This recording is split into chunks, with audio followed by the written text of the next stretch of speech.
আমার বাইরে এখানে মারা হয়েছে, অথচ রাতে 10টা-12টা পর্যন্ত এই দিকটা মানুষ হাঁটাহুটি করে, কারো চোখে পড়ে নাই। দুটো চোখ পড়ছে আগে এতবারে ভাঙছে ভাঙ্গে বলা গায়ে মারছে। দেখে আজকের মারা লাশ আপনারা ঘর, আমার বাইরে কালকে রাত্রে মারা হয়েছে। আর যদি বস্তা বলে বলাইতো অবশ্যই বস্তা এখানে থাকতো।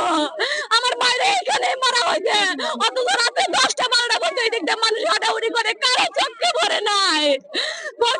মানুষের হাত ছাড়া কি কাজটা এখানে ঘটনাটা ঘটছে। আমার মারে কেনা সান্ত্বনা হয়, এই সরকারের দায়িত্ব আমরা সুষ্ঠু বিচার চাই, যাতে কুলিয়ারচর এলাকাবাসীদের সবাই দেয় তার বুক খালি করলে, সন্তানের বুক খালি করলে, একটা বোনের বুক খালি করলে ওদের কেমন কষ্ট লাগে।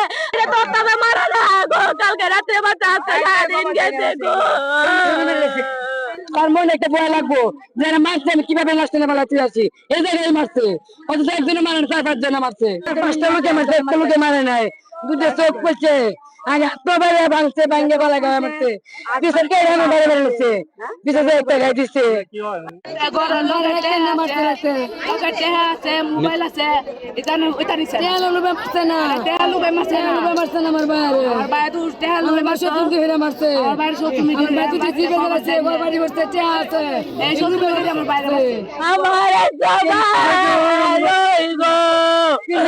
তিনটা বোনের মাঝে একটা ভাই গো, কাছে তুই বিচার পাইছি না, আমি সারা রাত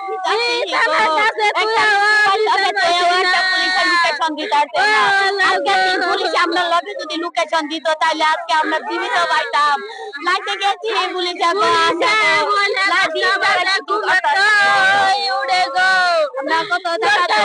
বেতন দেয় 10টা বাজে উঠোনের লাগে, জনগণের সেবার লাগে পাই না।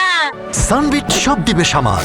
সানবিট ম্যাজিক প্রেস ডিশওয়াশিং এর মাথা ঘোরানো সলিউশন।